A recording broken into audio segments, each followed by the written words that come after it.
Hello, good morning to everybody. This is the lab number 5. In this lab number 5, we are finishing all the application concerning the lectures. So that means the theoretical topics. And we are finishing today with maybe the most important topic we are facing in this remote sensing course of the geomatics for urban and regional analysis university course. And we are facing today the classification methods, both unsupervised and supervised. And we will check also how to assess the accuracy of the information we will extract from our different images. All right, so let's start with this lab. And starting with this lab, we are opening using the main menu file. We are opening as an optical sensor, and we are going to Landsat, and we are going to open the GeoTIFF bands with metadata with this particular menu, as usual. So we are opening this file, and we are going to the different to the folder where you get where you have your your data. And my data is here, and we are going to open this file regarding the Amazon forest. And so I'm clicking this file here, the MTL one, just reminding you that this file is quite old. I mean, this acquisition is quite old because you see, was acquired this image, this data set better, on the 29th of November in 2002. So it's something like 18 years old, but no matter. I mean, we are really interested in checking what is possible to do with this kind of data. All right, so we are opening this file. As usual, we have the image that is showing us the visible. And so in this visible, maybe it's better just to open a false color image, but you remember we already checked this image, but let's open a false color one using the data manager icon here. You see, data manager. Then we are just exploding this band selection in order to better control the association. And we are associating to the RGNB channel, band 3, band 4, band 3, and band 2. I remind you that band 4 here is the near infrared, and you see you have also in brackets the central wavelength of these bands. So the band 4 you see here is the near infrared, while band 3 is red. Band 3 is red, and band 5 and band 2, it's green. All right. So we are loading in the same view these things here, and we are just putting that over this image. So just to mention where we are, and we can just go to the view and have just the reference map link. Of course, you need an internet connection in order to habilitate this view. Let's check where we are. You see, we are in the Pará state in Brazil. We are in the middle of the Amazonas. You see here we have Manaus, that is the capital city of this Pará region, if I'm not wrong. And you see we are in the middle of nothing, of the forest. And you see here we have this part of the Amazonas river. And you see here we have also this area here, this water area here, are part of what is called the Lago Grande da Cunhal. That means the Great Lake of these toponyms here. All right. So here you see we have these things here. You see, and from the Amazonas river and the Pará, we have here all these great system of lakes. All right.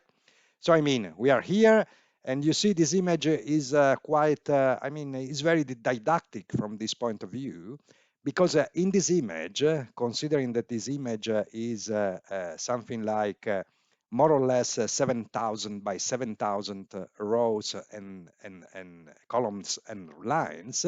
I mean, so it's quite huge because I mean, it's something like more than 200 kilometers by 200 kilometers.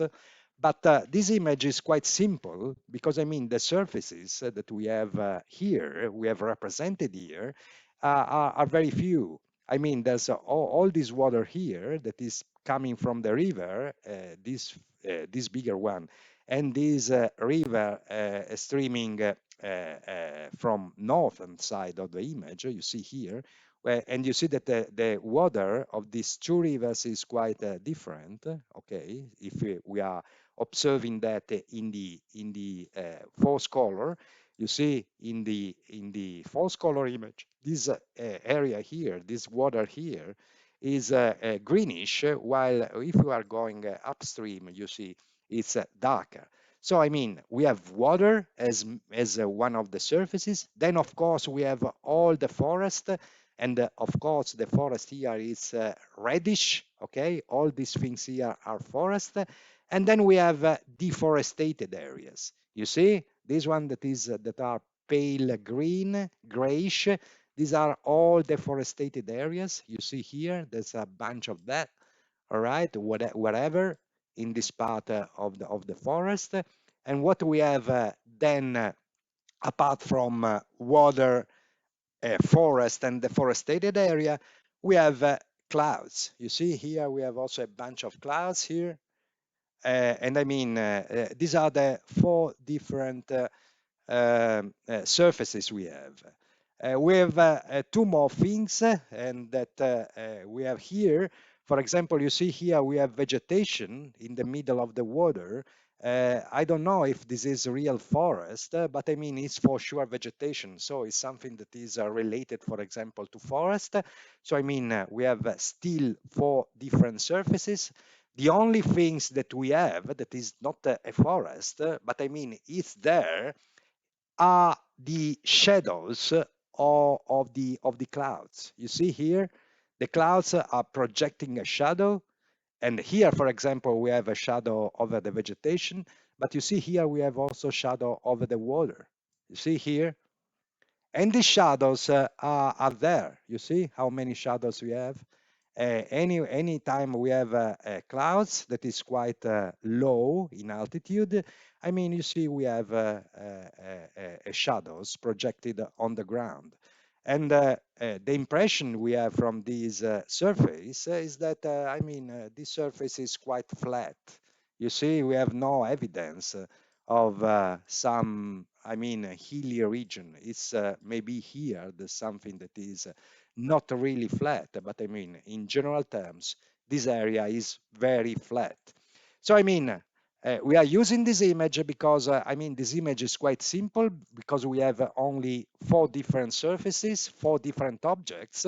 So again, water, forest, deforested areas, and clouds that of course are an outlier, but they are there in this image. And we are using this image also because it's quite interesting, because I mean, it's representing a very actual issue starting from more or less 20 years ago, because I mean, this image was acquired in 2002, but still 18 years ago, you see, we had these problems related to deforestation that is much bigger right now. So I mean, now we are working with the aim to extract information from these data, and we are using, I mean, we will use some classification algorithm. But before starting, we need to calibrate this image, because I mean, if we are taking into consideration, clicking with the right button of the mouse here on the name of this image, we are extracting the quick stats in order to check what are the distribution from the statistical point of view of the data of the different bands that are composing these data sets. I mean, we need to check what kind of data we are facing.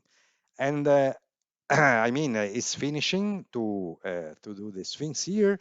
So you see, we have this data, And this data, you see, I mean, this is the wavelengths in the x-axis. In the y-axis, we have the digital number. You see, this is Landsat 7. So I mean, 18 years ago, the data, this data set had a radiometric resolution of 8 bits, 1 byte.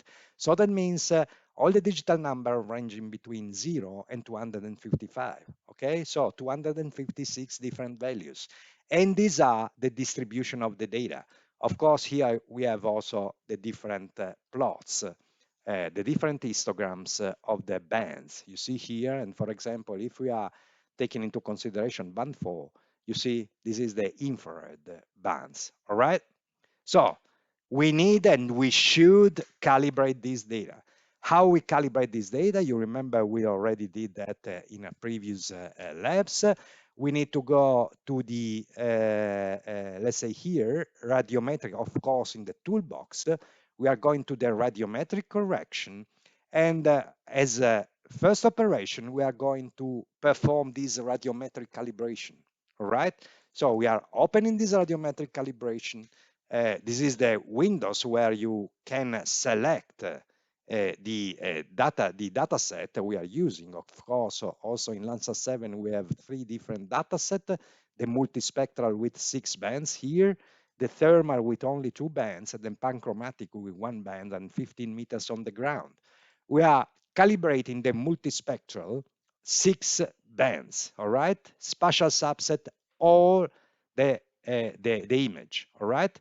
So we are going to click OK, and you remember here is the radiometric calibration windows. So we need to check which is the calibration type, or what data we need, radiance or reflectance. We mentioned the facts that it's better to use reflectance because this reflectance is the data that we can compare in a multi-temporal analysis.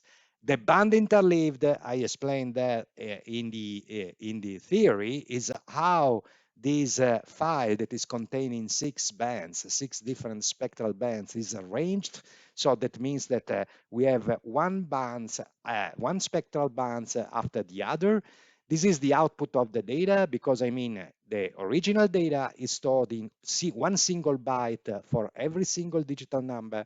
Here, the terms float means that the software, in order to store the reflectance value that I remind you are ranging between 0 and 1, and there are real number, so I mean decimal number, one single byte is not enough to store this kind of data.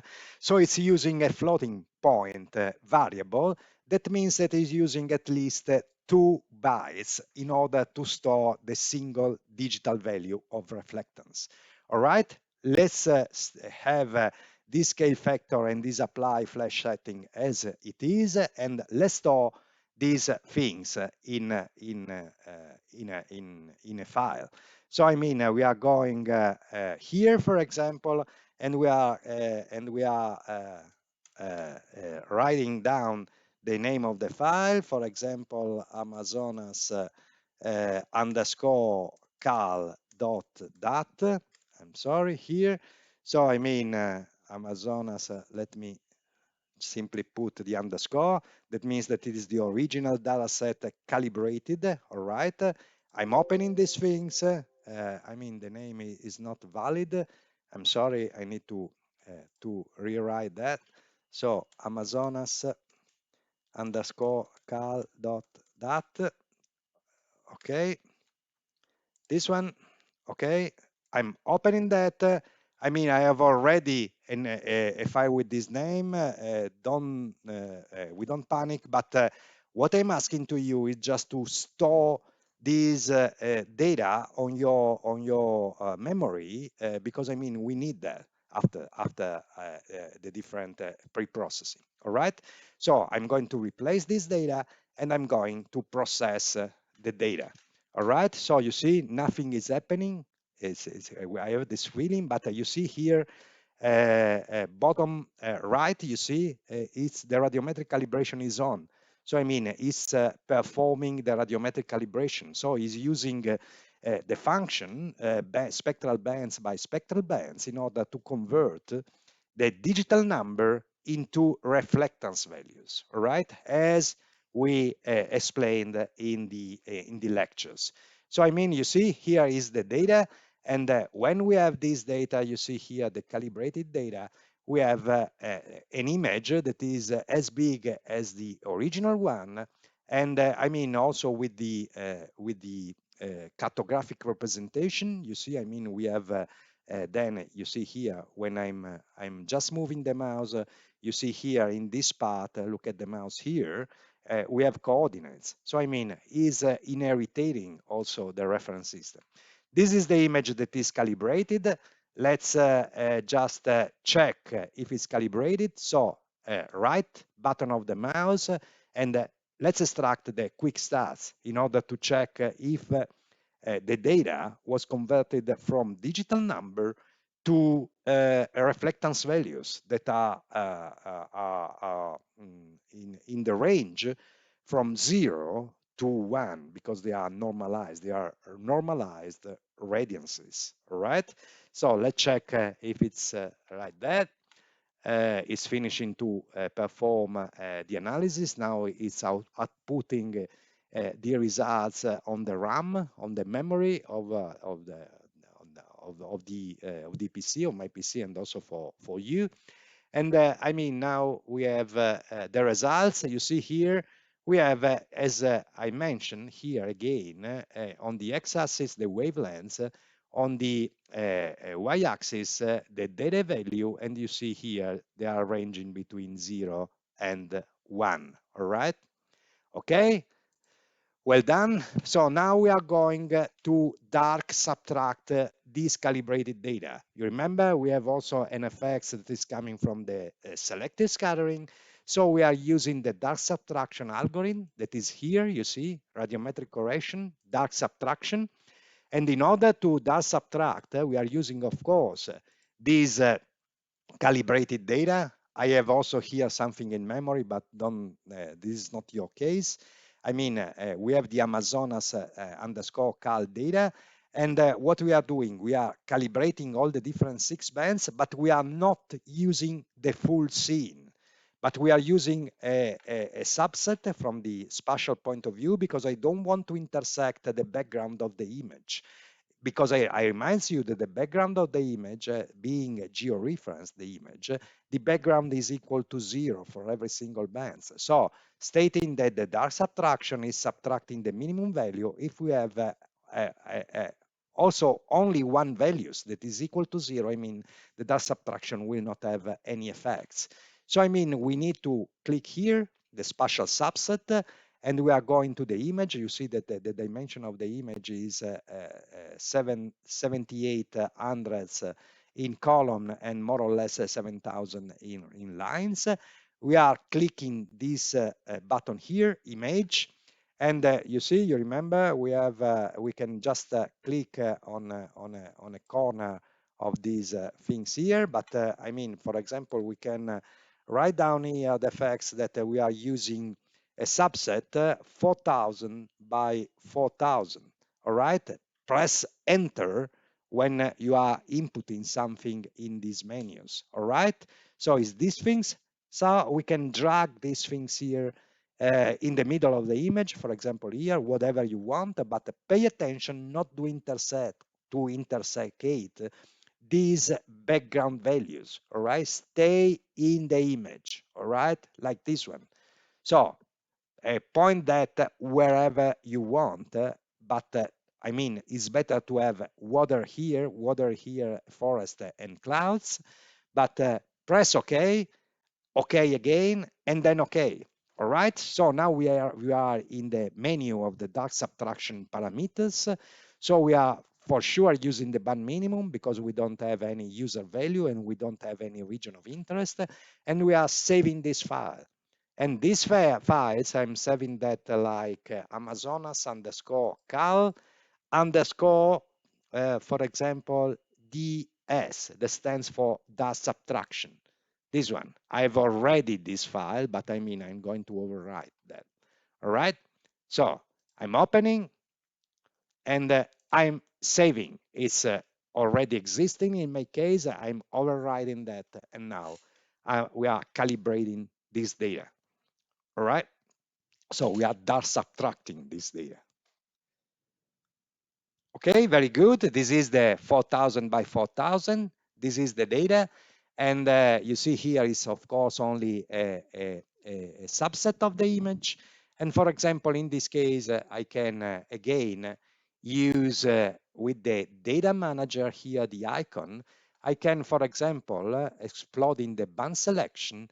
I'm going at bottom of the list. You see that is the dark subtraction of the original data. As before, I'm associating to the RGB bands the near infrared, red, and green bands, and I'm loading that in a new window. All right, here it is. I'm closing these windows, and this is the false color. All right, let's check if this data is corrected from the radiometric point of view. So again, here, right-clicking with the mouse in the layer manager over the name of the file, uh, uh, up in the list that we have in the layer manager, top of the list is always the last processed image. All right. So here, quick stats. Let's check how is the data from the statistical point of view looks like. All right. Let's check it. And you see here we have data that are ranging from 0 to maximum 1. All right. And also, if you are taking into consideration, for example, the histogram of the near infrared, you see we have these particular plots. And these particular plots, I mean, is very similar to what I showed you in the lecture, because I mean, this is the band 4. You see, this is a bimodal distribution where we have two peaks.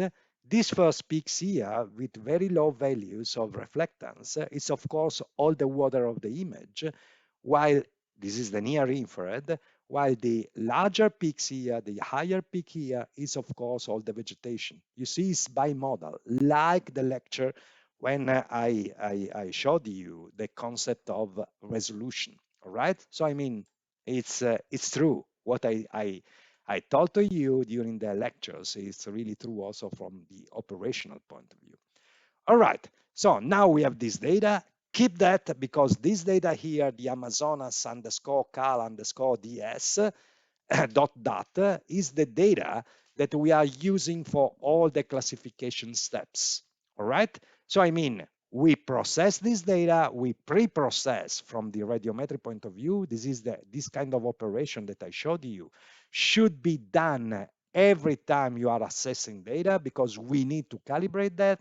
And then, I mean, I'm going to the toolbox, I'm closing this menu of the radiometric correction because now we are passing to the classification. All right, so we finish all the pre-processing part, and now we are going to classify the image, and we are starting as the lectures with the unsupervised classification. That means that this kind of classification are very automatic, as we will see, algorithms that are working without a very deep interaction with the user. So let's go to the in here in the toolbox. Let's go to the classification. You see here folder, and I'm exploding that, and you see we have different subfolders. But you see that the last one is the unsupervised classification folder. So we are exploding that, and you see we have two different algorithms. The ISO data classificator that we know very well, because I mean I introduce step by step in the lectures, and then we have this sort of other algorithm that is a variation of the ISO data that is called the k-means. But of course, we are using the ISO data classification. All right, so double click with the left button of the mouse, the ISO data classification icon, and we are starting with the process. So you see here, as usual, when we are we are processing data, and we are going to process the data, of course, we have always this kind of windows that is the selection of the data set we are using. And we are using, of course, from now on, for all the classification steps, we are using the Amazonas data calibrated and are subtracted. And you see here, we are using the full bands because you remember, I mean, we extract a subset 4,000 by 4,000 for the different 6 bands, all right? So we can click OK here, and this is the shell of the ISO data parameters, all right? So ISO data parameters, you remember that at the beginning, the only things that is asked to the user is to define the number of spectral bands, and I'm sorry, I'm going back, so just pressing cancel, and then double click again to the ISO data classificators, because when I'm using and when I'm selecting the data, this is the first option we have. I've explained in the theoretical lecture. So the first option is to select how many bands you want to use. And you remember that during the lectures, we mentioned the fact that just for didactical purposes, we only use 2 bands because otherwise, being this a ISO data algorithm based on the scatter plots, I mean, if I'm using more than 2 bands, I cannot show you on my screen a scatter plot with more than 2 dimensions. So I mean, we are using 6 bands. That means that we will operate with a 6 dimension scatter plots. Of course, we cannot also even imagine this kind of things here. The second option is asked by the software, by the algorithm, is the number of classes. And you remember that again, in the lectures, we selected only 2 classes in order to better understand the different iteration of the algorithm. In this case here, you see, has implemented in Envy, I mean, usually is searching from a minimum number of classes to a maximum number of classes. Of course, if you want to select a precise number, I mean, the minimum and the maximum value will be the same, all right? So then in this ISO data classificator, you remember one of the main peculiarities of this algorithm is that this algorithm is interactive. So I mean, in order to arrive to a certain convergence, I mean, it needs some different interaction. And I mentioned the fact that, I mean, we have a thresholds value that is the theoretical value in which, I mean, the algorithm arrive in convergence. Here is evaluated in a different way. But I mean, what you should do every time you are using the ISO data parameters, it's to enlarge the number of iteration, because you see that by default is only 1. But I mean, take at least into consideration to have at least 10 interactions. And when is iterating, so at every single step is checking these thresholds. I don't explain these things here. It's different from what I explained in the theoretical part. And trust me, this is not really, it's a wrong method, but it's okay. I mean, we are using that.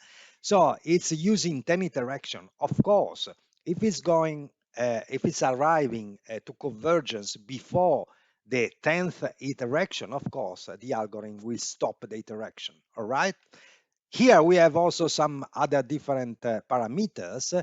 That means that are all ancillary parameters. That means that, for example, in order to define a class, it means it needs the algorithm at least one single cell, one single pixel in a class, of course. And here are default parameters. Don't touch it, and is looking for, I mean, more than till to 10 classes.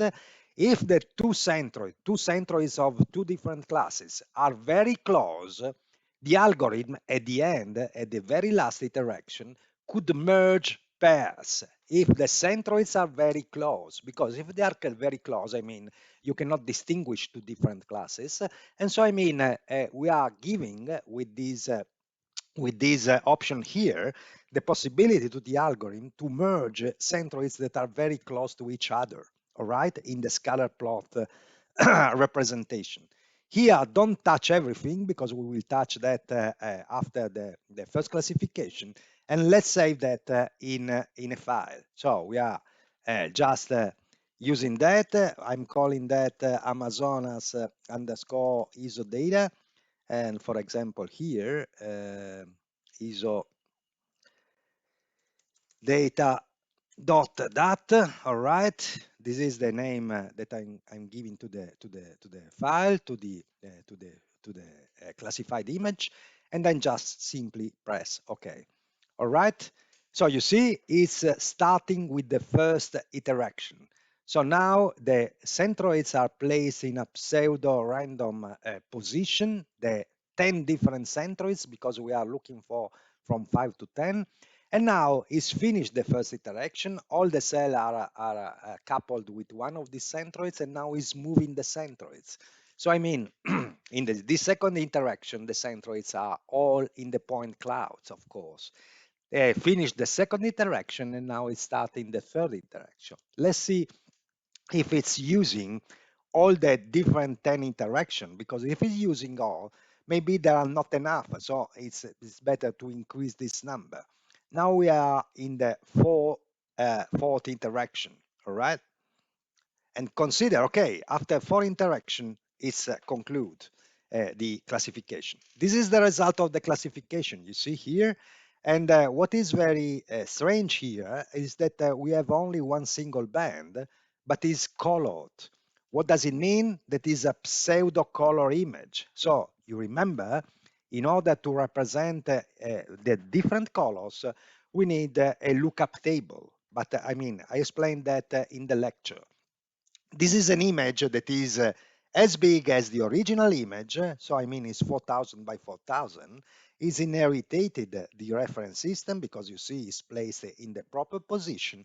And you see here that in the layer manager you have also these classes. And you see that he found 5 different classes from 1 to 5, and he also find an unclassified class that is not here. Trust me, it's not here.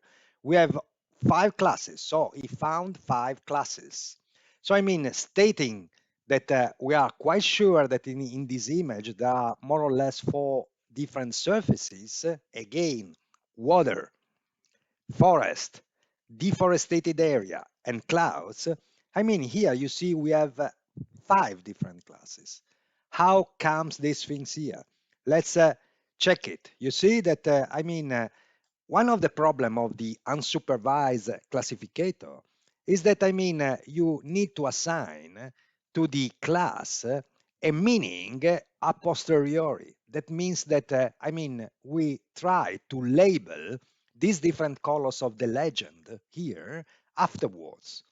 This is the main problem of the unsupervised classificator. So, if I need to translate and to put here something to the green colors, so you see the green colors, it seems to be water. You see here, it's water. But also the red one is water. And you remember, this water is very different from the other. So let's do these things here. So I'm closing this. I'm just taking out from the visualization these things here. You see that the water in the first color here, or the bigger river here, is very cyan. Here is very dark. So there are 2 different kind of waters. So if I'm checking that, you see one is in green. So this green could be class 2. Let's put that. So you see I can also change the name from here. So I can edit the name of this class 2. And for example, you see I can change the name of these different things. And for example, I can change the number of this class. And in class 2, for example, I can call that water 1. Okay, so I'm pressing that, and you see I have a water 1, while here in red, you see I have the other kind of water. But pay attention, because if I'm zooming here, you see that I have also some other reddish area here. And what are these reddish area? Take into consideration these things here that I'm centering here. You see we are blue, red, cyan, and yellow. So I'm taking out the visibility of these things here. You see, I have clouds and shadows of the clouds, and around here I have forest. So you see, the clouds are cyan. So class 5 seems to be clouds, while red here is not really only water, but is also this outlier that I mentioned before. So shadows projected over the forest are interpreted by the algorithm of classification like water. And here I have also some yellowish part here. What is this yellowish part? Let's move here. What is this very big things here? You see, it's deforested areas. So I mean, the yellow is both, you see here, deforested areas. You see, look at the mouse here, these things here. You see, it's deforested areas like this one and like these things here, you see, but there's something, a sort of halo that we have around the clouds. I mean, around the clouds, you see, where the clouds are not so dense, but we are a transmission coefficient because we have a mixed radiance from this part here, from the contour of the clouds, where I mean the reflectance that is registered is something that is coming from the forest, from the vegetation, but also from the presence of water in the air due to the fact that there are clouds there. So I mean, this is a mixed class, all right? What is happening, for example, here? If we are going, you see here, you remember that here we have also, uh, in this case here, we have, you see, we have shadows also projected over the water. Let's check, you see, also over the water. I mean, the clouds are mixed with this kind of water that we have here. You see, this channel here, you see? All right. So, I mean, while in blue, let's go to the blue part. You see all this blue part. You see, I'm sorry, all this blue part here, you see, it's vegetation. And also here we have parts of deforested areas. Check it, and you see, we have extracted that. I mean, the software, the algorithm is able to extract this kind of data. All right. So, I mean, it's not bad, the first things, but I mean, for example, if the class 2, the green, and the class 3, for example, if I'm editing this class name, the number 3, I can edit this name, and I for sure put that here forest. All right, because I'm really sure about that. That is forest.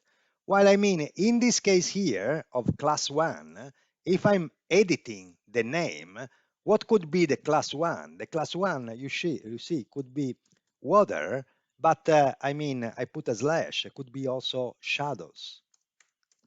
Okay? So I mean, we have this couple of possibilities. Why the class 5 is for sure, I'm editing the name, the class 5 here is for sure, are for sure clouds, okay, cloud, while class 4 seems to be deforestation deforested areas. All right. So I'm putting OK. And you see here, I've attribute some meanings of the different classes. I mean, in some cases, I'm quite sure that, for example, the cyan color are clouds. But I mean, for example, for the red, I mean, could be both water and shadows. Water too, let's check, because it's different from the green part, that is the water one. And also here, you see, when I'm looking at this part of the image, this part here, you see, I have all this yellowish area. Let's check what is that. These are humid, wet areas, you see here. And I mean, that doesn't seem to be really deforested areas. So I mean that here I was too optimistic. So just right clicking, I'm editing the uh, the yellow class, because here it's not only deforested, but could be also humid area. for example. All right.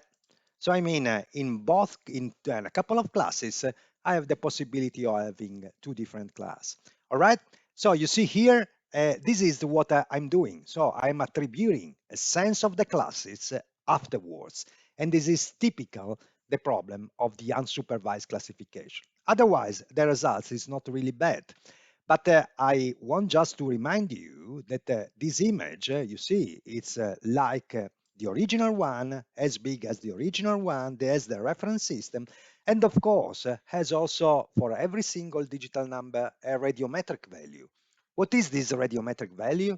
Let's go to the layer manager, right click with the mouse and extract the quick stats.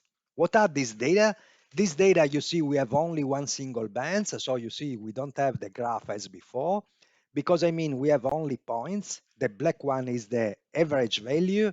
The greenish are the standard deviation, and the red points are the minimum and the maximum of the distribution. You see that here we have values that are comprised between 1 and 5. So you see, we don't have this value 0. So I mean, the digital number here, just selecting the histogram, because we have only one single band. This is an histogram that is very different from the histogram of the original images, from, for example, of the calibrated image. Because I mean, there you have, I mean, for every single value of digital number, you have the frequency. So that means how many cells have that particular digital number. Of course, here is the same things, but these numbers have nothing to do with the original value of reflectance. These are only values that are referring to the class attribution. So I mean here, for example, if I'm reading this value 1, and you will see here, look at the mouse, you will see here when I'm pressing with the left clicking the mouse, you see the class 1 is represented by, in my case, more or less 900,000 cells, while the third class is represented by, let's say, more or less 10 million values. I remind you that is 4,000 by 4,000, so there are 60 million cells in this image. And the number 3, the class number 3, is represented by 10%. And you see that these values is representing, I mean, most part of the image. But I mean, it's random deposition. So I mean, this is nothing related, this histogram, to the reflectance value, to how the surfaces are reflecting. This is only the attribution to the different class. Which class are this one? Usually these numbers are the order in which you put your in which you are naming these things here. So you see, for example, the number 1 you see here is the red, the number 2 is the green, the number 3 is the forest, so the blue, what we have interpreted as forest. And the number 4 is the yellow, and the number 5 is the cyan, you see here. All right, so this is the first example of classification. Why we are not doing something different? For example, just classifying, but using the thresholds that we didn't use before. So let's start again another classification using the ISO data. Double click with the left button of the mouse. We are using, of course, the original data, the Amazonas, CAL, and the S. So that means calibrated and thus subtracted. We are using all the 6 bands, and we are clicking OK. So we are doing the same classification here. So we are changing the number of iteration from 1 to 10. All right. What we are changing is not these things here, but is the maximum standard deviation from mean. What does it mean, these parameters here? That I mean, we are in the previous case, you see, whatever cell has been assigned to a particular class. I mean that here, let me move these windows here. You see, here all the cells are attributed to a particular class, one of the 5 different classes. They are not unclassified cells because, of course, this is something that is internal to the algorithm. If you are calculating from every single cell a distance from the 5 different centroids, of course there will be a distance that is less than the others. So based on the minimum distance, of course, every single cells will be associated to a particular centroids. So apart from the fact that here we have the unclassified, I mean, here all the cells are associated to a particular class. If we are using these thresholds here, we are mentioning that, I mean, we are not associating the cell to whatever centroids, but we are putting a threshold related to the distance. And which is the thresholds is a module of the standard deviation. So here you are not writing the value of the distance because we don't know this value. It will be comprised between 0 and 1 maybe, because I mean the values are reflectance and the calculus are performed over the scatter plots in 6 different bands, but we don't know how which is the real value of the standard deviation. So we are putting a module. So for example, here, if we are putting the value 4 and I'm pressing enter, remember to press enter whenever you are inputting some data on these menus, that means that I'm taking 4 times the standard deviation. So if I'm calculating for a cell the possible belongings to a centroid based on the minimum distance, this check is telling to you that if this distance from the centroids, from the cell and the centroids, is less than 4 times the standard deviation of all the cells, that is the standard deviation calculated over all the cells that are attributed to that particular centroids, if it's less than this distance, the cell will be associated to these centroids. If it's more than these 4 times the standard deviation, the cell will not be associated to the centroids, and so will be marked as unclassified. Why that? Because it's too far from the centroids. And you will see there, it's better not to classify things. For example, in the previous classification, for example, here, these humid areas of the shadows, I prefer not to classify shadows as water because otherwise, I mean, later on, I cannot define and get out all the different shadows that are classified as water.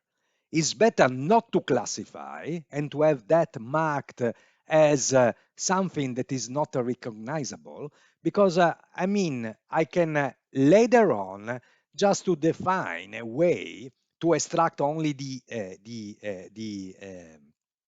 separately the shadows and not to mix that with the water. So it's better a strategy not to classify if we are not sure, and that will be particularly true for the supervised classificator, that to misclassify objects. If I am attributing this object to another class, I mean, it's impossible afterwards to take it out from the classification. All right? So we are putting these things here, and I'm saving the file, and I save this file like, I mean, Amazonas underscore isodata 1, for example. All right? It's already existing in my case, but I don't care.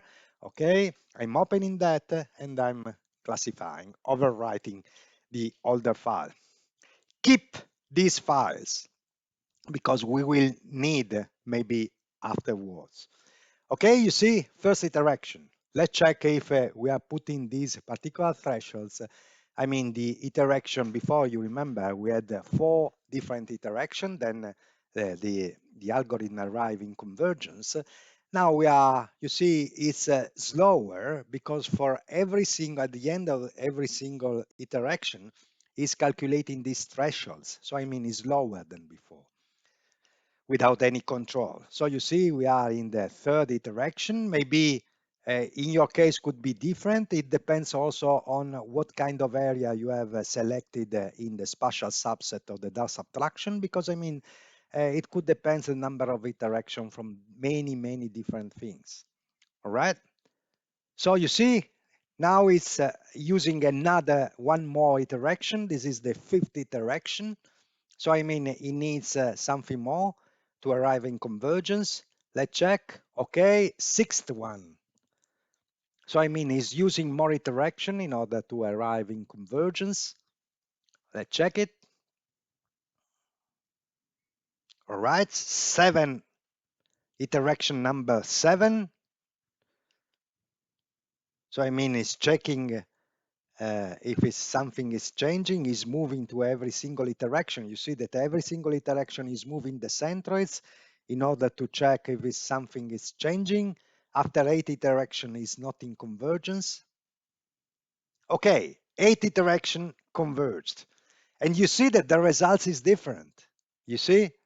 I mean, if we are, that was the first, let's check here, and move that, okay, here. That was the first classification. Every single cell is classified. This one, you see that we have these unclassified values.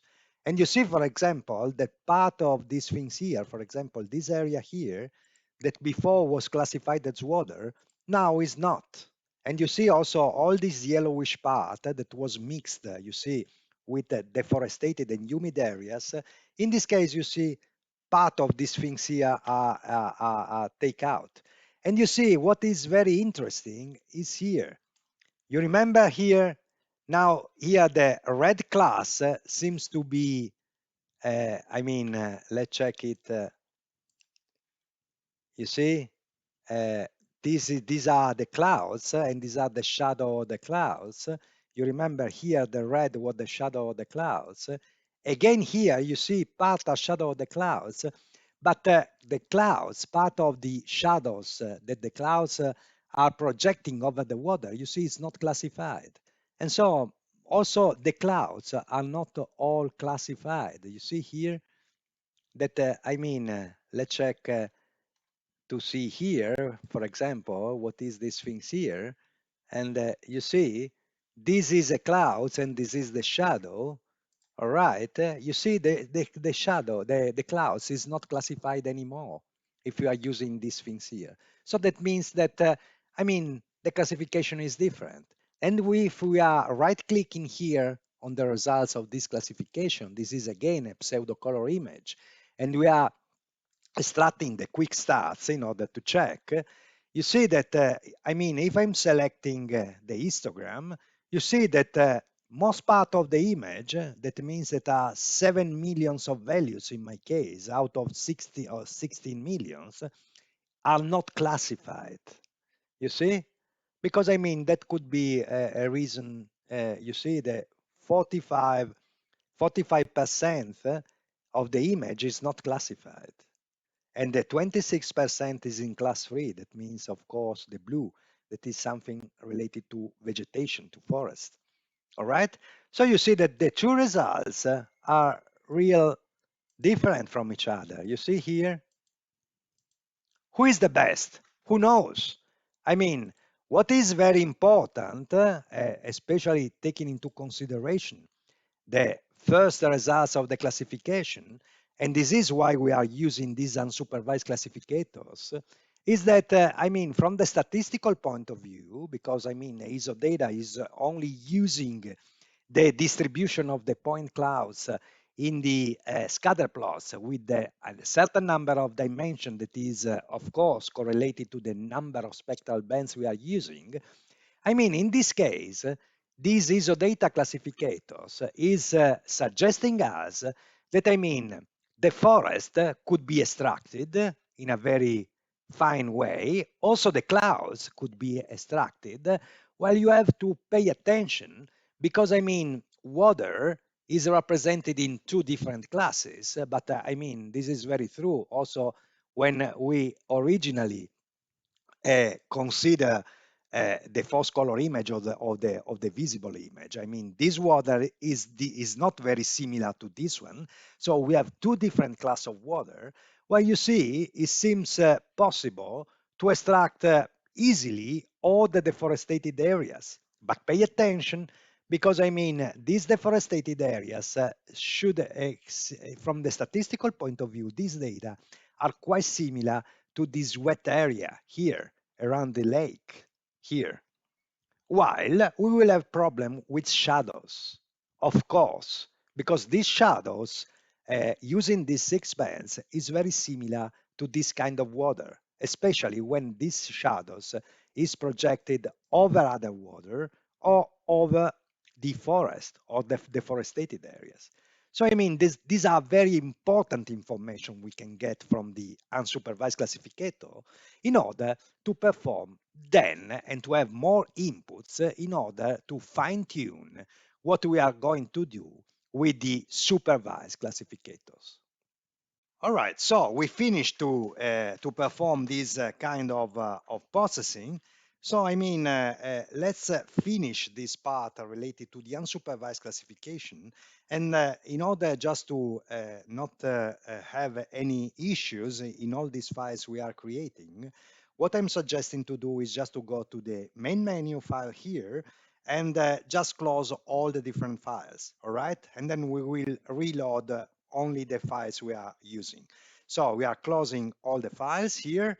So I mean, it's closing everything, all right? And what we are using here only the file that we have calibrated and are subtracted. So I mean, how we can open this file? We are going to the main menu, open. So we are also practicing with these new things here. And I'm going to the where I put this data, and you see this is the one, Amazonas underscore cal underscore ds dot dat. All right. So this is the file that we have calibrated. This is the visible image. All right. And what I'm suggesting to do in this case is just to have a representation of the false color again. So let's go to the data manager, explode the band selection in order to better control, and we are associating to the RGB the band 4, 3, and 2 as usual, and we are loading that in the same view. All right, so this is the file, and you see that is a linear 2% calibrated as option and default. So I mean, you remember, let's close the unsupervised classification. Now we are taking into consideration the supervised, but this is something that we will do afterwards. Maybe I'm also just uh, closing a little bit these windows because otherwise it's too big. All right, what we need to do for the supervised classification, as you remember from the lecture, is that this algorithm, and we will use 4 algorithms as the 4 that I described in the theory, in the lectures, they need to be trained. And how they can be trained? Just extracting a sample of digital numbers of homogeneous surfaces, all right? So I mean, how we can do that? Of course, we are doing that using the region of interest, all right? So I mean, how we can extract this data? We are going here, and you remember we have different way. We can use, for example, this icon here, the region of interest, or just right-clicking here. We can use, you see here, new region of interest, but maybe we can use simply this menu here, region of interest, ROI tool. You see, when we are opening this region of interest, you see we have a blank windows, and now we are extracting a region of interest. For example, we can start with the first region of interest. So here, just clicking new ROI, and you see that when I'm clicking new ROI, you see that here in the layer manager, I have the new ROI. I'm changing the name, and for example, this ROI, I'm calling that water. And as water, I want to have that in a very blue color, all right? So you remember how we can use that things here. You remember we already do that in the second labs, if I'm not wrong. So I mean, we are extracting that using this geometry, polygons, and I mean, where we are taking these things here, you see that now here, the cursor, you see here, is converted into something, a collimation cross. So I mean, I want to take out the water from here, for example, so I'm zooming here, you see, maybe I'm moving these things here. In this case, you see, when I pick the hands to pan the image, you see now I cannot extract a polygon.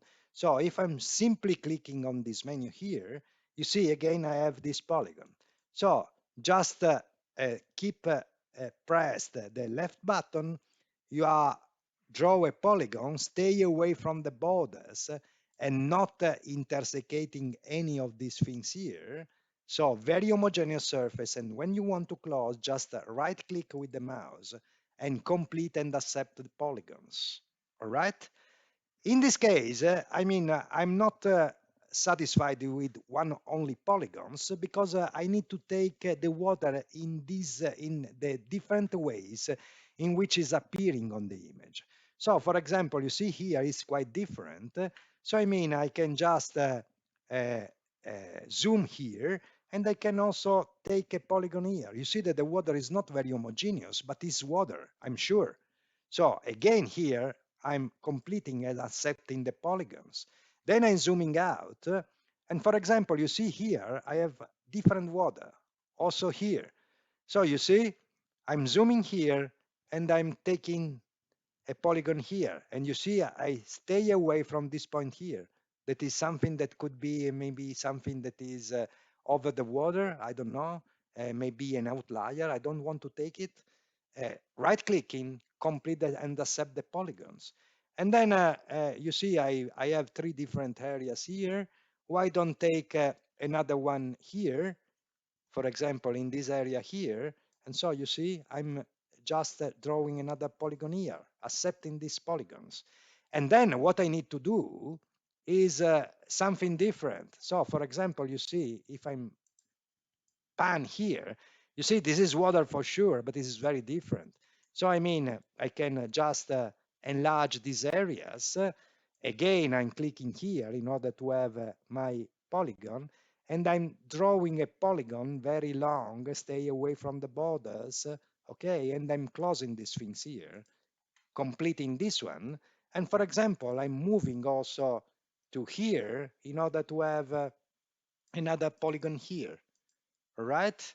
And let's check if I can take other things. And for example, maybe I can go here in this area here. This is seems to be water. And for example, I can also take a polygons here. All right, here, a very little one, and I completing that. All right, so I take all these 7 different records, 7 different polygons that are all in the ROI name, in this ROI that I called water. So consider that now, stating that of course we will use this region of interest to train the software, you see that just giving the name to this region of interest, because we are photo interpreting these surfaces, just looking at the image. So with the visual photo interpretation, we are associating an information a priori and not later on as in the unsupervised classificator. So this operation is done using the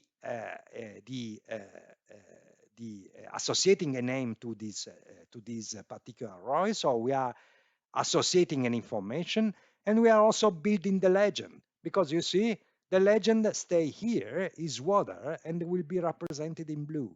All right, you see here we can move from the different records, you see, and when I'm moving here, you see is displaying all the different region of interest. So we save that. So we draw that, and now we can save it. So let's go to the main menu of these windows of the region of interest, and let's save that water here as, for example, ROI dot XML, as suggested here. All right, it's already in my drive, but there's no problem. Okay, I replaced that. All right, and now I save that. All right, so zooming out, So now what I can take out? I can take out, for example, forest.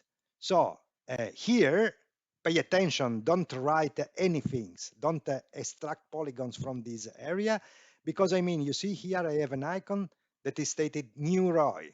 So I'm taking another ROI, I'm changing this name of the ROI, I changed that in forest, and stating that this forest vegetation, I want that in a very brilliant green. This one, 0 to 155, 0. This is the pure gray, all right? So I have the forest, and now I can just extract the polygons of forest. For example, here, there's a forest. I mean, of course, here you have, you see the crown of the trees. Let's take a very large polygon here and complete that. Then let's take other polygons in other part of the image. For example, here, in other areas, for example, this one, let's take a polygon here, all right? Then we are moving to other part of the image. Let's go here, for example, okay? Pay attention not to use something that could be different, all right? We have already three different forested areas, and now we are moving. I'm also moving these things here. Okay, we are moving. Let's take something in the middle of the clouds, for example, these things here. Okay, and maybe I can take another one, let's say here. All right, for example, here. You see? Okay, so we finish also the forest. Now what we have deforested areas. So again, new ROI, let's call that deforested area. Okay, how I want to represent that, maybe using, let's say, this sort of maroon, these things here. Okay, assign the color you want. There's no problem with the colors. Okay, deforested. So you see here I have also a real nice area that is deforested, this one. So I can, for example, just acquire that, stay away from the borders. Okay, then where I have these things here. So you see, for example, here I have other really nice deforested areas, nice from the image point of view, of course, not from the issue, the issue that is representing. Okay, I'm completing that.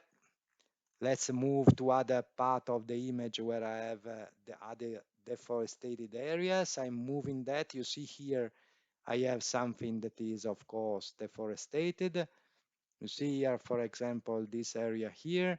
So let's take that. Okay, complete. And let's go also to other part, just close, for example, to the river. If I'm not wrong, we have also something here. You see, here it is. So let's take also pieces of polygons here. And uh, okay, I have, for example, something here. All right, these things here. Okay, let's assume that is the deforested areas, and now we are adding just the last surfaces that is, of course, present in the image. So let's add a new ROI, and these other things are clouds. Remember, cloud, let's put that as cyan, for example, these things here. Okay, let's go to a cloudy part of the image. Let's pan that. All right, here I have some clouds here, you see. So let's take only the very whitish part in the center. Okay, complete these things here. Let's go to this one, for example, that is very whitish, this one. Okay, let's go to here, for example, to these clouds here. this one, for example. All right. Okay. And let's go as the last one here in the in this part here. All right. Maybe this one. All right. This one here. Okay.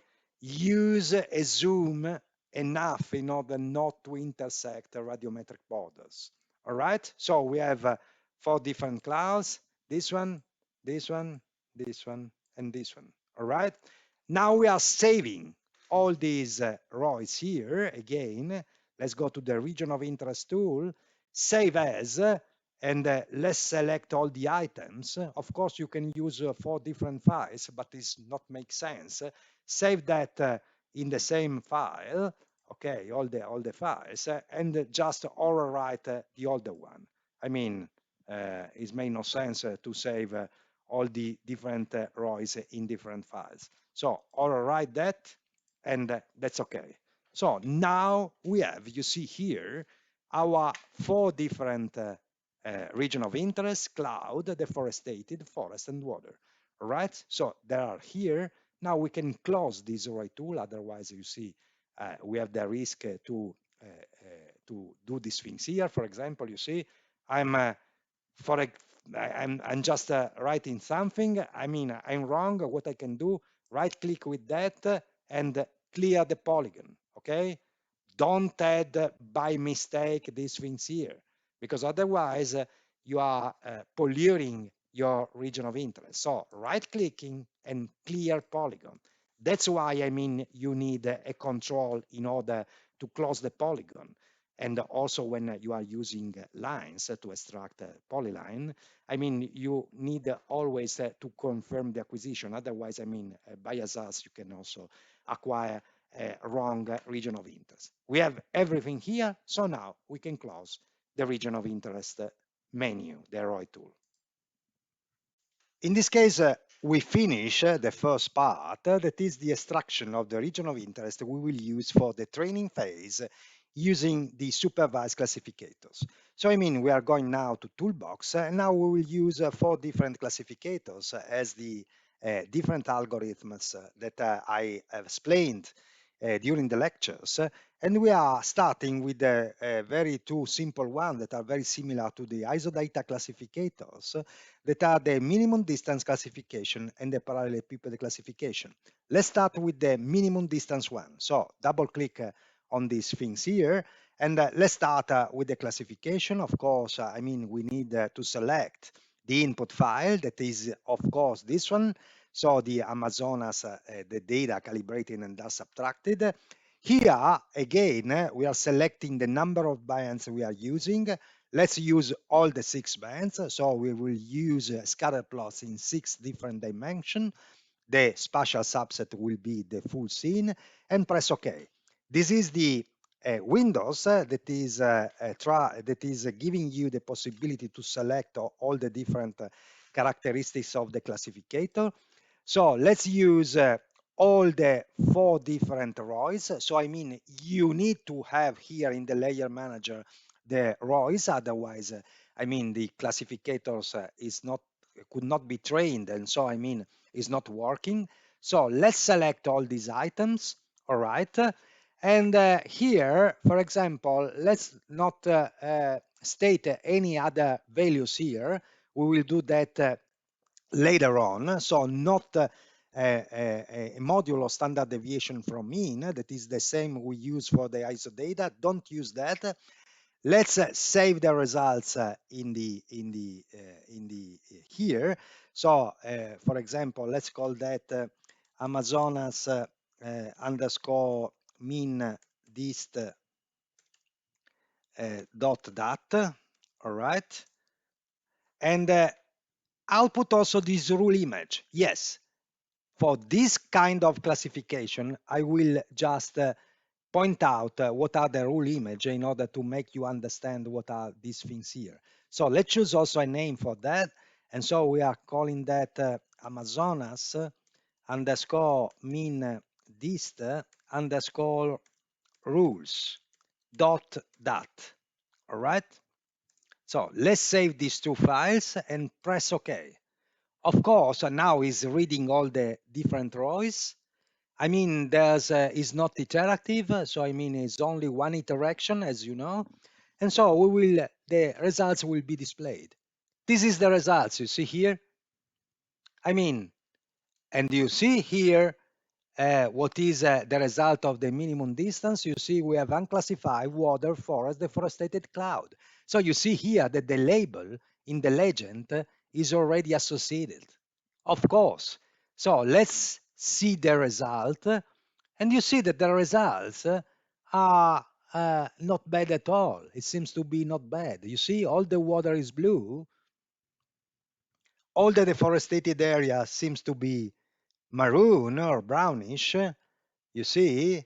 And of course, as before, also part of this area here that is not really deforested.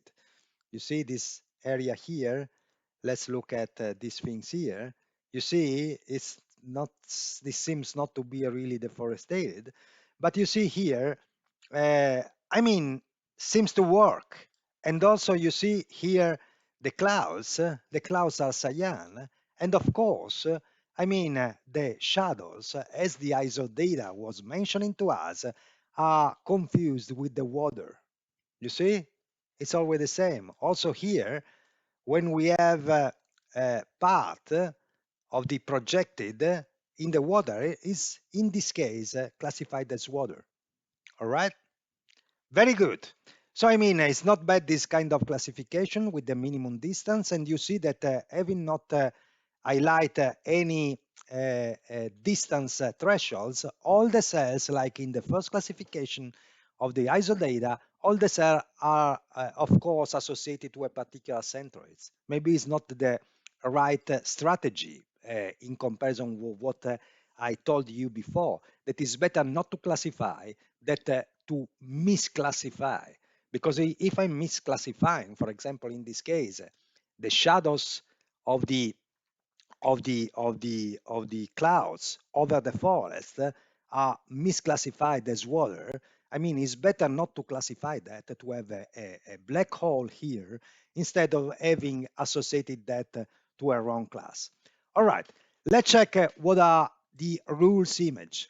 Because you see here, we have this rule image. I mean, you see, we have these rules that if we are exploding that, you see we have some different rules here. All right, let's check what are the rules data. Let's go to the data manager and let's check here. You see that the rules are 4 different images: rule for the water, for the forest, for the deforested, and for the cloud. Let's select the rule water and load that in a new window, all right? And load the data.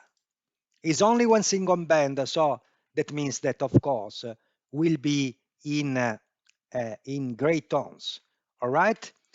Let's select this file here and go into the views. Let's link these two views, all right? So link all and press OK.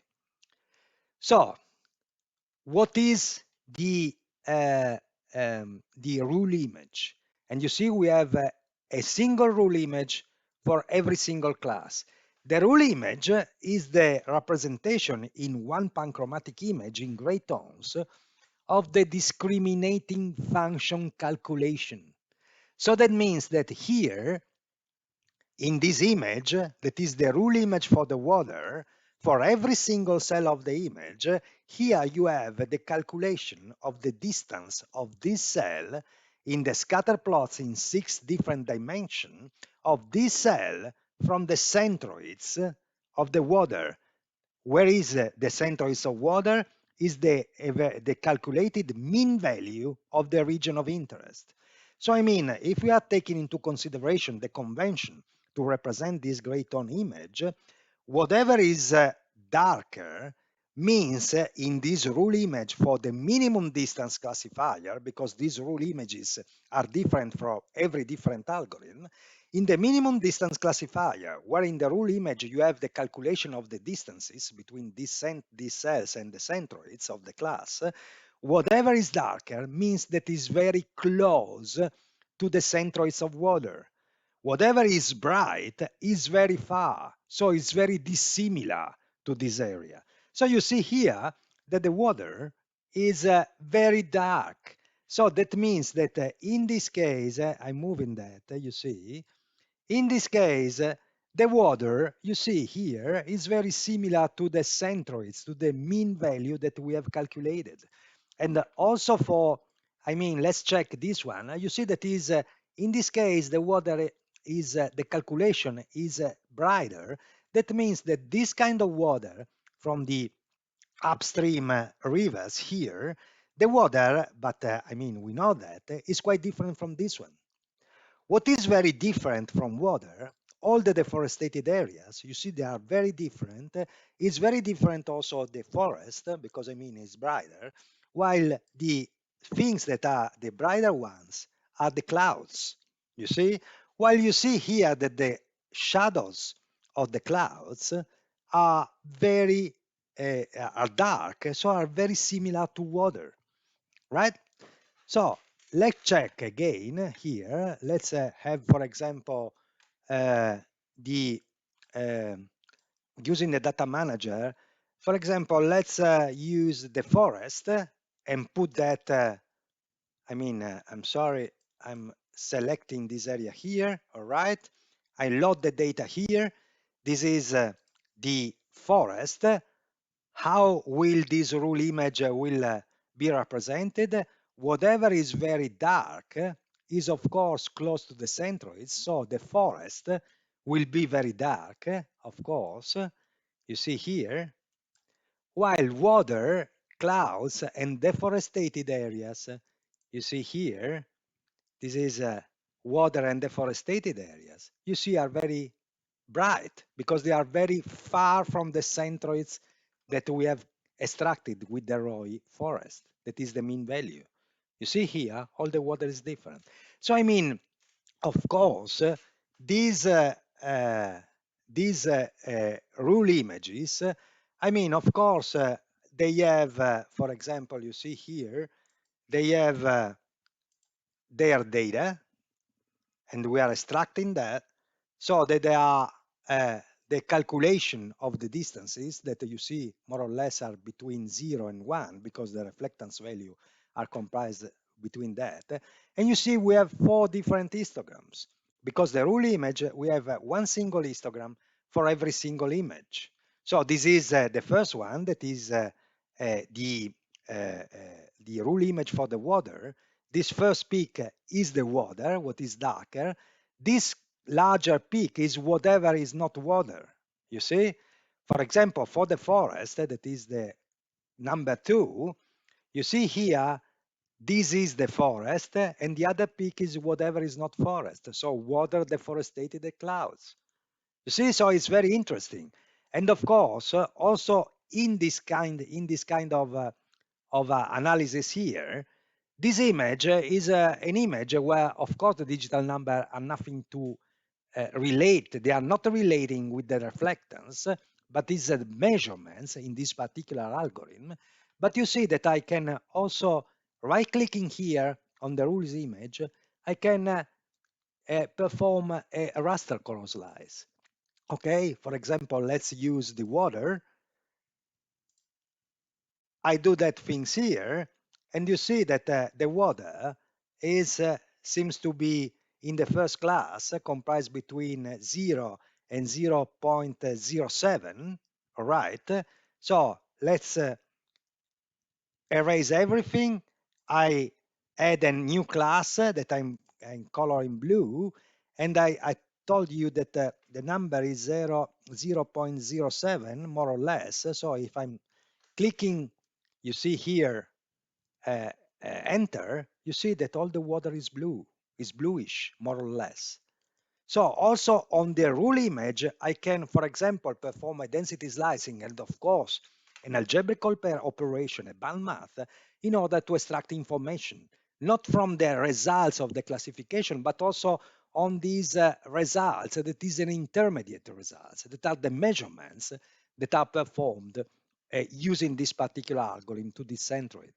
All right, very good. So I mean, what we can do right now we can perform another minimum distance classification. So let's double click on that. We are using, of course, the same data as before, using 6 bands.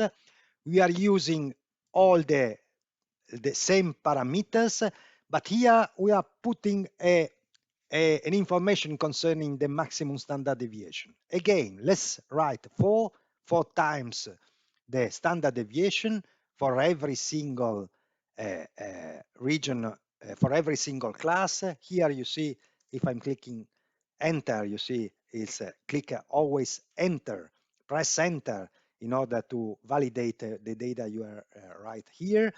Of course, this 4 times standard deviation you see here is a single value that is used for all the classes, but we can also use multiple values. So change the numbers of times we are using the standard deviation differently from the different classes. This is not our case, so cancel, but this is an option. Let's use that. And we are not outputting the rule images. This is not the case. So let's put no. And let's choose, for example, the fact that we are creating this data that is called Amazonas mean dist 1 in this case. All right, let's open that and let's click OK. All right, so we are performing the new classification, only one single iteration. Let's check what will be the difference, but I think that you have already got the difference we will have. You see the difference, what is that not everything is classified, because as in the ISO data, we put a limit. And you see, most part of the image, again here, if I'm extracting from here the uh, the quick stats, I will have an histogram here. You see, there's only one single band where with the data 0, that is the unclassified, I have the 50% of the image, you see here. And with the forest, for example, I have the 36% of the total image. You see, I can also explore this histogram. Of course, this histogram has nothing, it's not relating with the reflectance value. It's only the association of the class, all right? How we can understand which are the classes? This is the colors. Of course, you can have full evidence of that just using the cursor location value. So if you are using the cursor location value and you are pointing in a particular point of the image, you see that you have in the first one, the data number 2 is related to the class forest. All right. So for example, if I'm going to the blue one, you see data 1 class water. If I'm going to the deforested one, data 3 deforested. Well, if I'm going to the cloud, this is data number 4. All right, as here. All right. So we finished the part related to the minimum distance. Let's test now another classifier. And as I mentioned before, let's go to the parallelepiped classification. Again, it's an algorithm that is working with the scatter plots.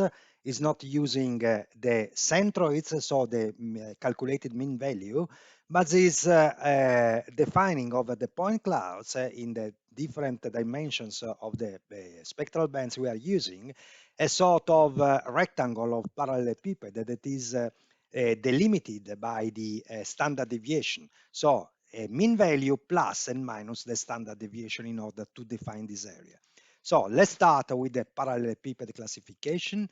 The windows is always the same. So we are using the Amazonas data calibrated and dust subtracted, all the 6 bands, all the full scene. Let's press OK. All right. So we are using all the items you see here. And you see here, we have already set this standard deviation. So in order to keep that, homogeneous with the other, let's use 4 times the standard deviation. That means that, this standard deviation will be the dimension of this hyper rectangle in 6 different dimensions. Of course, bigger is the standard deviation, bigger will be the rectangle and more will be the cells classified. Of course, if we are putting here single value and not known, known means that all the cell will be classified. If we are using the single value, I mean, we will have some limits. Okay, let's save the name. So we'll call that Amazonas underscore parallelepiped. Okay, dot, all right.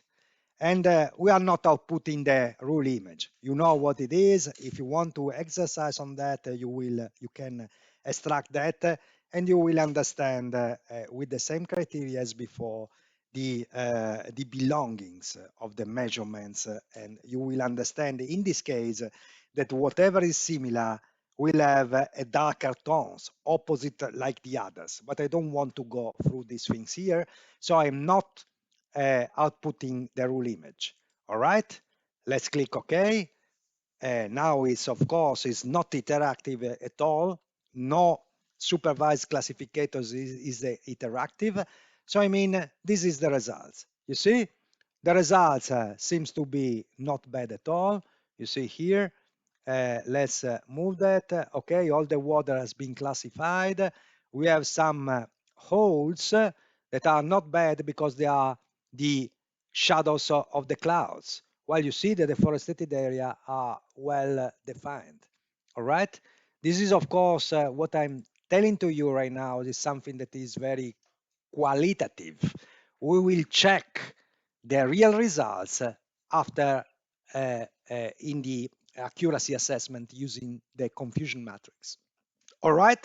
So this is the result of the parallelepiped. So you see, it's another result.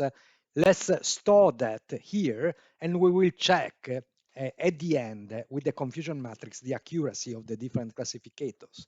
So we are not performing another classification using a parallelepiped. I mean, you can then, by your own, just to train yourself classifying different images using different ROIs or different parameters and so on. I just want in this lab just to explain how it's working. So let's go to the third one. And the third one, you remember, is the maximum likelihood classificator. This maximum likelihood classificator is something that is related to the facts that we are calculating with this algorithm, the probability that a particular cell could belongs to one of the different rows and so classes that we are extracting. So here, let's launch double click in that. We are using always the same input data. We are using all and always 6 bands. As example, of course, you can use also a lower number of bands. We are using all the items. And I mean, we need to put a probability thresholds, and this probability threshold usually it's should be at least it's changing between is ranging between 0 and 1. 1 is the you are sure that this cell will be in that particular class. 0 is the known belongings of the cell. So I mean, usually a proper value could be zero 0.7, for example. All right, that is a good value. All right, so we are using 0.7.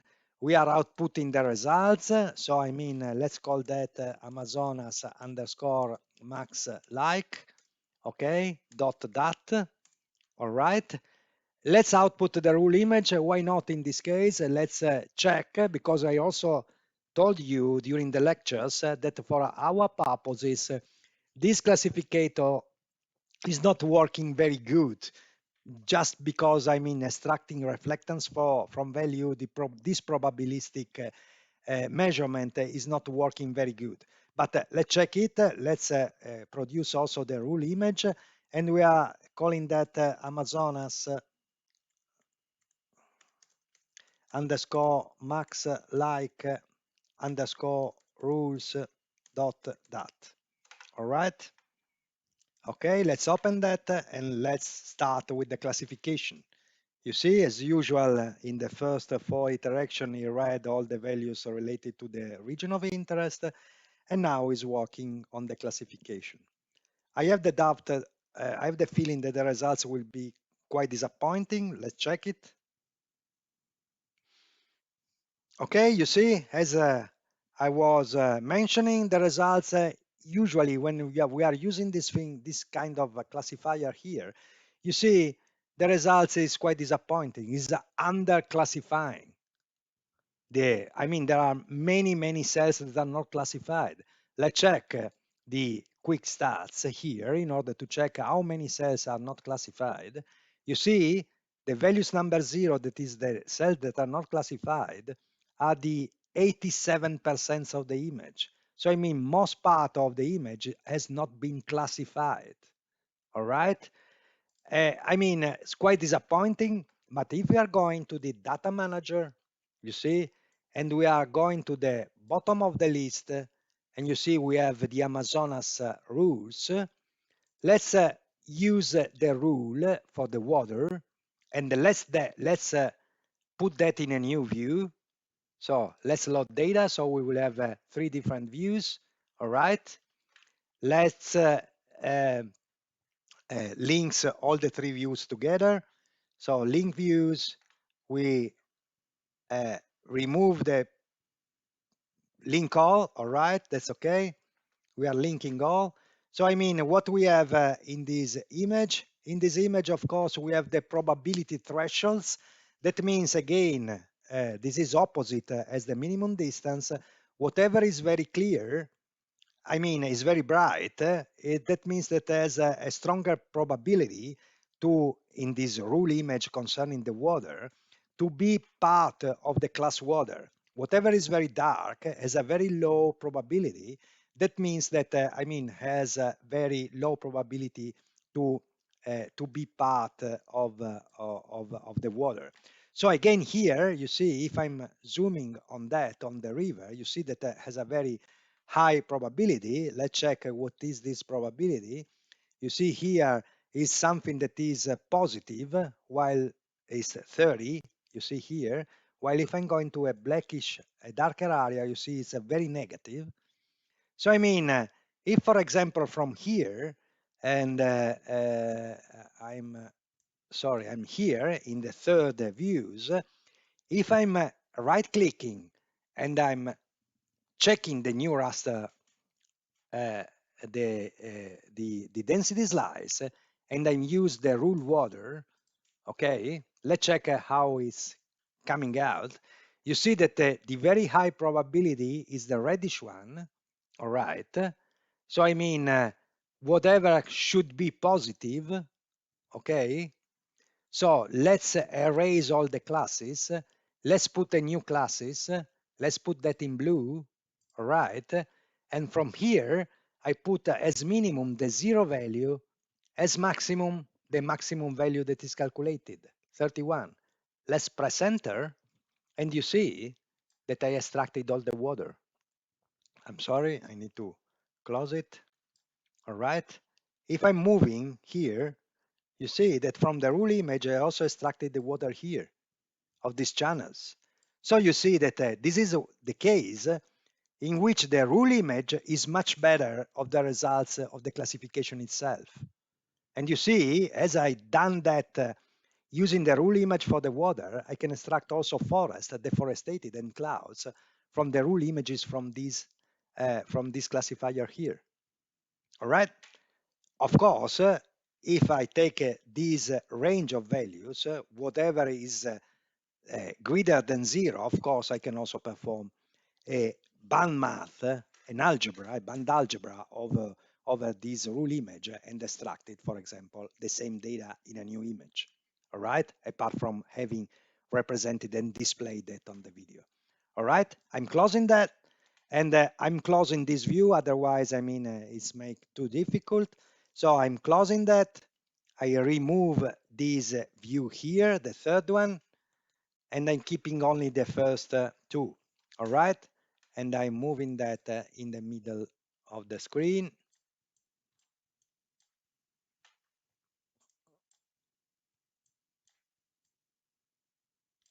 Okay, I have some problem in moving. All right, but it's make no problem. So I just moving that, okay, in this way. All right. Okay, so let's start with the last one, that is the spectral angle map classification. Usually this is very effective in our case, and this is the only of the four algorithm that I introduce in the lectures that is fully working with spectral signature.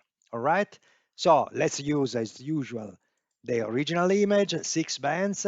Here is implemented in a different way. You see that I don't have at the beginning the windows that is representing the parameters, but here I need to perform another operation.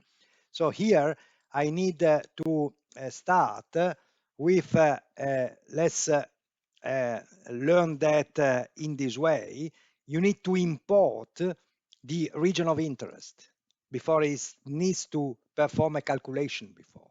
So I'm importing that from ROI EVF. This is the MV vector file. In our case, it's ROI. All right. You see, we have the different ROIs. Let's select all the items and let's press OK. So it's performing the calculation before. You see, these are the calculation he performed. And now when you see we matched all the different things, we can perform the the classification. And here you see, I can just simply press apply. These are the values, and the only things that we need to set is this angle. All right, consider that bigger will be this angle, bigger will be the number of cells that will be classified. Of course, that should not be too big. This is only a question of practice. Let's put, for example, zero 0.3 radians, all right, single values. Of course, again, here you can apply different values for the different classes. This is not the case. Let's use single values. We are not using the rule images, no rule image. And let's save that in a file, Amazonas underscore sum dot dat. All right, let's save it and let's perform the classification. All right.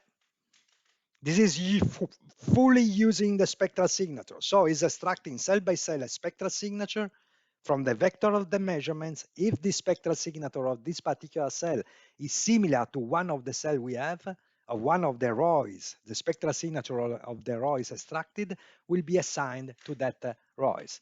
You see here, there's a sort of bug, a little bug. I mean, these windows, after the finishing of the classification is still open. We need to close it. But you see, this is the result. And you see the result seems to be very good and accurate. Because I mean, when he had problem, for example, in this part of the image, it doesn't understand that this is water because that means that the spectral signature is different. While, for example, this is humid areas, this is water, but maybe a very subtle layer of waters.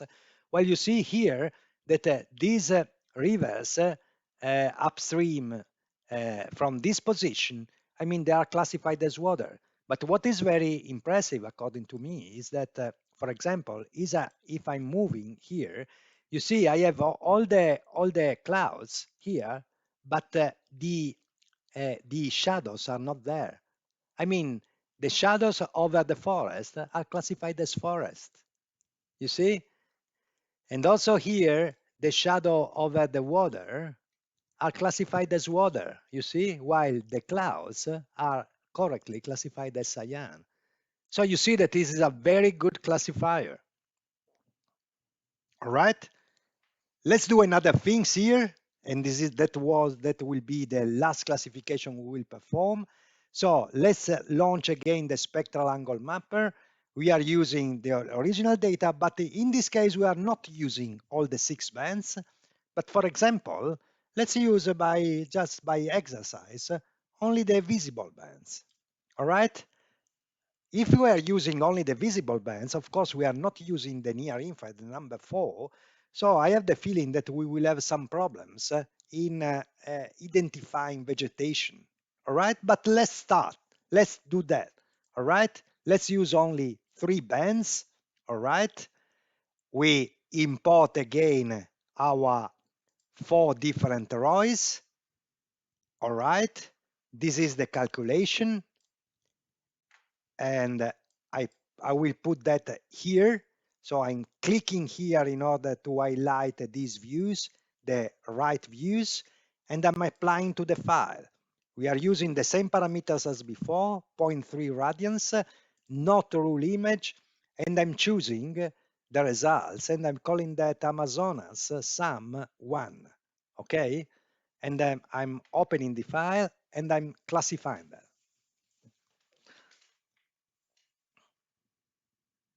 All right, I will see the results here using only 3 bands. I'm closing that things here, and you see how the results is different. You see that I don't even try to recognize all the water, but the water is mixed with the deforested areas.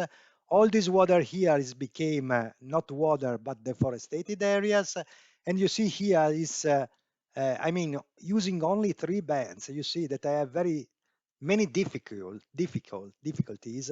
For example, in recognizing this kind of water. That, for example, you see that the water is badly classified.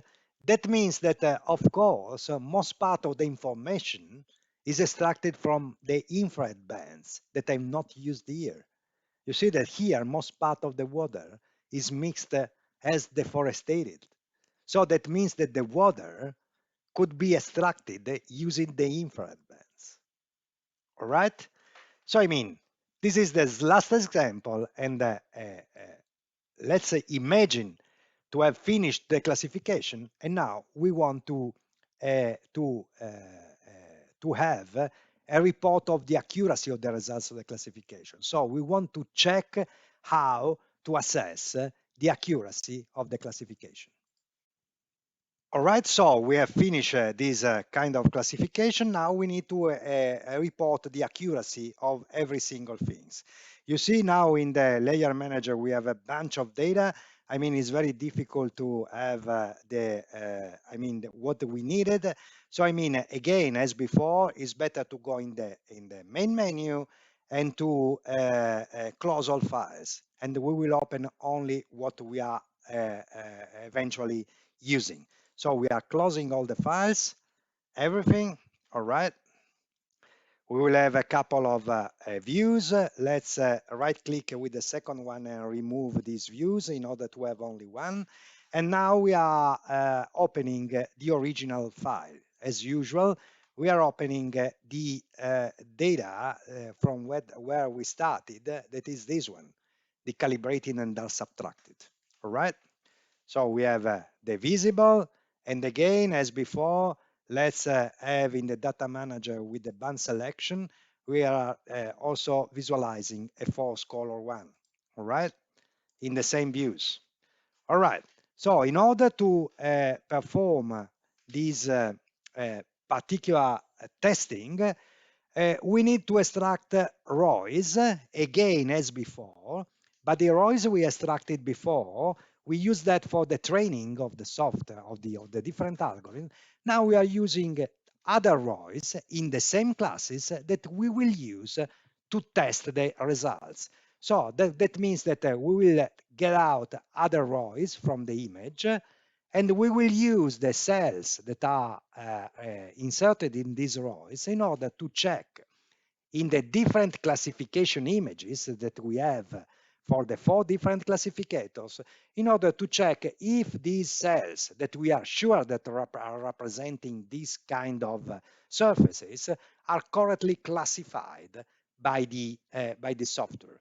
So I mean, I'm closing this supervised classificator here, and now the task is to extract again ROIs that we will use for checking. So I mean, let's open that from here, from the region of interest tool. And here, again, we need to define new ROIs. So the first ROI will be water, but I call that in order not to have issues afterwards. I call that water underscore truth. That will be the truth ROIs I will use. And I will put the same colors as before, the blue one. So I'm extracting these things here. So I'm going to our area in different part of the image, for example, here, and I'm extracting a very huge rise of water, and I will use that in order to check the results. So I'm going also in other part of the image that I didn't use before, these things here, okay, and I'm completing the things here. I'm also using part of these images here in order to check if these are classified, this one, but also, for example, this one. Okay, and maybe I also take other rows here, okay, where I didn't take before. So I'm moving here, okay, this area, for example, this big area here that is water. All right. Okay, so this is the first ROIs. New ROI. You remember before we go with the forest. So that will be forest underscore truth again. And the color is green. So let's go to the forest part. So here, for example, I'm moving here. I'm sorry, this has a problem, clear polygon. So I'm taking that, I'm moving, and I'm just taking a very large areas of forest here in order to check if that will be is classified. I'm getting here, for example, I'm taking this area here.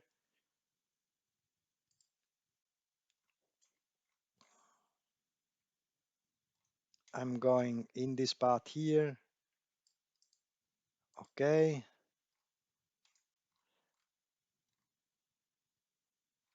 I'm moving that in the middle. I'm sorry again here. I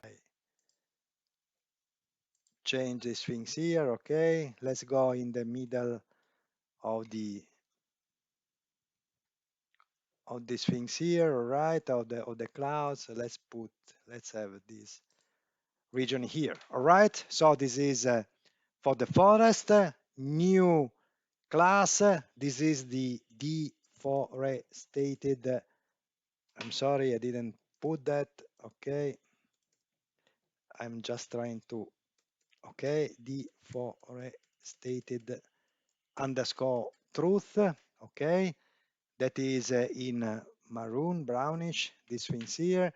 So let's go here, for example. Here I have a deforested area, this one, that will be not so big, okay? But I mean, they are not so large, these areas. Let's have this one, for example. Okay, you see, this is all deforested areas. Complete also here. I can have also pieces that are close to each other. It's the same. Let's go here, for example. All right, this area here, this area here, and let's have something in another part of the image, for example, here. Okay, this one. All right, this is the deforested areas. Now we are going to have another rows, and these are the cloud. Let's write down cloud underscore truth. Okay, the color is cyan. Again, I'm using the same colors. And now let's use some clouds here. This one, for example. All right, completing the polygons. Let's go to this one. Okay,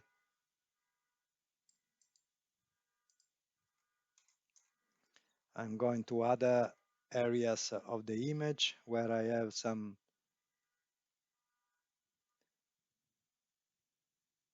Okay, let's move it.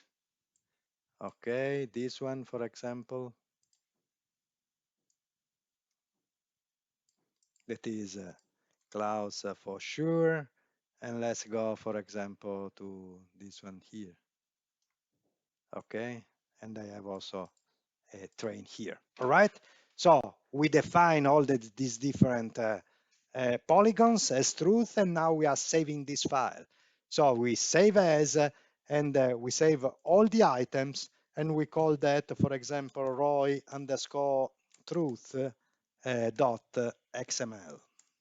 All right, it's already existing in my case. I just overwrite these things here. All right, so I have, you see here, the truth image, the truth rows, and so I can close it. All right. So we are at the very last part of this lab. Now we want to define the the accuracy of the classification process.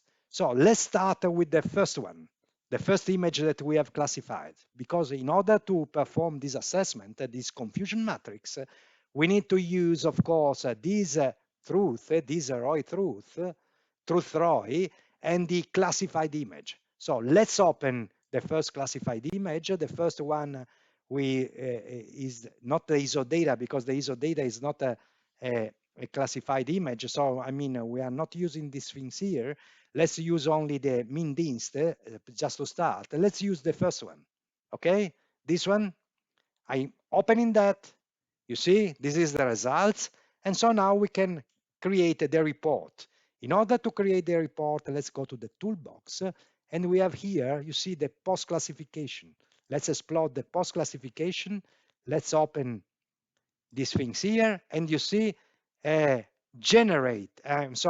confusion matrix using ground truth rows. All right, the ground truth image is something that we have sampled on the ground. This is not the case, of course. We are not going to Amazonas, unfortunately, but we are using the ground truth row that for us, they are really ground truth. Because I mean, we photo interpreted that by visual interpretation. So we are sure that water, forest, deforested, and clouds are really water, forest, deforested, and clouds. All right. So let's double click on confusion matrix, which is the classification input file. You see, is the min dist one. All right. So spatial subset, full scene. Okay. And now what we are doing, we need to associate the different classes. So for example, we are associating water, truth, with water, and we add the combination. We are associating forest truth with forest, and we are adding the combination. Deforested truth and deforested, and I'm adding the combination. And cloud truth and cloud original, and I'm adding the combination. What is doing that things here? Then now is taking out the cells of the truth rows and is assessing if they are classified in the right class. You remember? Let's click OK. We have the confusion matrix both in pixel and in percentage, we will see, and we have the report accuracy assessment. Yes, of course. Let's do that. This is the confusion matrix. Okay, let's open that. I'm enlarging that. You see, when I'm use the minimum distance, this is the file that is the classification file, and this is, you see, the overall accuracy. You see, the overall accuracy is very, very good in my case, because out of all the cells that I use to perform in the check, that are in my case 56,403, out of these 407, only 4 cells, 7 instead of 3 instead of 7, are not classified in the right class. You see, the kappa coefficient is very good. If we are going here, this is the confusion matrix in percentage. So apart from the unclassified, you see that in the diagonal, the main diagonal, we have the accuracy for water, forest, and deforested is 100%. For the clouds, this is the only case in which is not 100%. In this case, the clouds, these 4 cells of clouds, this is the assessment in cells, in number of cells, out of 669 cells, 4 cells are classified in this minimum distance as deforested. You see, if we have these things here in the column, What is this thing here? This is an omission error. And you see, here it is. That is, of course, affecting both this is affecting, in this case, the producer accuracy of this class, and is affecting the user accuracy. All right? But you see, the results is very, very good. So here you have all the commission omission in percentage and in pixels, and you have the producer accuracy and user accuracy, both in percentage and pixel. And these are the two different matrix in pixels and in percentage, and this is the overall accuracy and the kappa coefficient. All right? So this is the first confusion matrix for the first classification. Now, let's open the second classification. The second classification, you remember, is a parallelepiped, this one, okay? Let's open that, okay? This is the results, all right? You remember? I'm putting these windows here. Let's generate also the confusion matrix for this parallelepiped. I'm selecting the file. I'm doing the association, water with water, and I'm adding the combination, forest with forest, and I'm adding, deforestating and deforestating and adding, cloud and adding. Press OK, generate the matrix, and you see that the matrix is different. You see that the overall accuracy is only 76%, the kappa coefficient is 0.64, the maximum kappa coefficient is 1, from 0 to 1. And you see that here, you see that, for example, using the parallelepiped, all right, the class that is not well defined is the water. You see that I have only the 51% of accuracy. And what is happening here, that what is not classified as water has been not classified. It's unclassified. You see here, and what is that? Is an omission error again. You see? While in these cases, when the forest, the deforested, and the clouds are not classified, are always here, are always not classified. You see? So they are all omissions error. That for the water is very large, this omission error. You see that the producer accuracy of the water for the parallelepiped is very low. You see? All right, let's put that here. Let's open the maximum max like, this one, that is the worst one, you remember. So I'm expecting a very low overall accuracy from here. Let's open that. You see, this is the results, you remember. Let's generate the confusion matrix.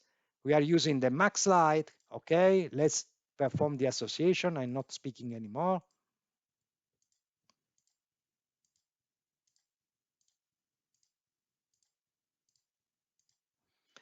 Generating the confusion matrix. This is the results. I'm enlarging that, and you see that the overall accuracy is very, very low. And you see that, for example, for the water, the accuracy is only 12%, for the forest 32%.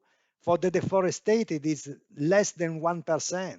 So the 99% of the ROI of the deforested are not classified as deforested, but as unclassified. So you see, there are all omission error again, you see. And when I not classify, when it's not classified, is unclassified in the proper class, is unclassified. You see here. All right. Let's go to the last classification. All right. So let's open the sum classification, sum dat. Okay. Let's open it. You remember, this is the results. Let's generate the confusion matrix using these things here.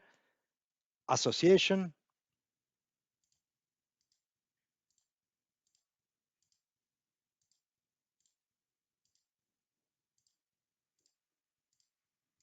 Perform and extract the confusion matrix. And you see that as I was mentioning to you, the results is very, very good in this case, 99%. and the only omission error that I have is belonging to the water. You see here, where I not classified the 0.64%, so a very low quantity that is not classified. The rest is perfectly classified. You see, very good results. All right, let's keep these things here because you see, using the 4 different confusion matrices, we can say, for example, that this confusion matrix here that is related to the max like is not working, this algorithm is not working. So I mean, closing that. If I'm using you see here, the parallelepiped, also here the result, the accuracy is lower. What is compared, I can compare with these things here, is the minimum distance. But I mean, the minimum distance has the similar results, very good accuracy, but I mean, could be just the case, because you remember, let's check what is it's in the minimum distance. So I'm closing the max like these things here, and this is the minimum distance. You see, the problem of the minimum distance is, for example, that here in this area with the sum, I have not the shadows of the clouds, but in the minimum distance I have. So I mean, if taking out the shadows, of course, and considering the shadows, of course, I will have a confusion matrix with a worst accuracy.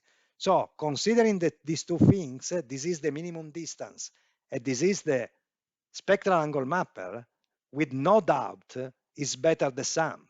You see? So close the minimum distance. So what I want to do now, right now, is just to, because you see, with the confusion matrix, apart from the general accuracy, class by class, and the overall accuracy, I can also compare different classification algorithms.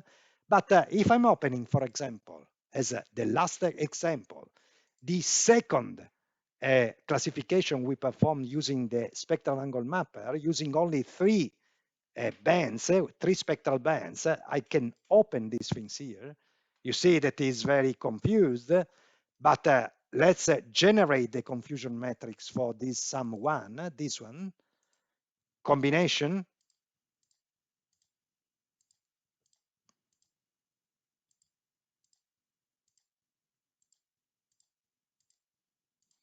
And generate a report. You see that this is using on the left part, let's open that in the same dimension. Here, I have the using the same algorithm, but using 7 bands. And this is the same algorithm using only 3 bands. And you see that the difference is very impressive. So I can use also the confusion matrix, not only to select which is the best algorithm to use in our classification task, but also to check when we select the right algorithm to use, also to check how the different parameters we are choosing, for example, in this case, the number of bands, but in the sum could be also the angle that we defined in radians, that could be another parameters that I'm changing, which is the results from the classification perspective, accuracy perspective, all right? So you see, this is the way to evaluate the accuracy. So with these things here, I can consider concluded the labs concerning the theoretical aspects. And in the next 2 labs, that will be the last one, we will perform multi-temporal images in the labs number 6. And in the labs number 7, I will explain to you what we are both expecting, me and Professor Lingua, to do as final assignment from the remotely sensed perspective. So I thank you very much for your attention, and as usual, take care, but also never give up. Bye bye.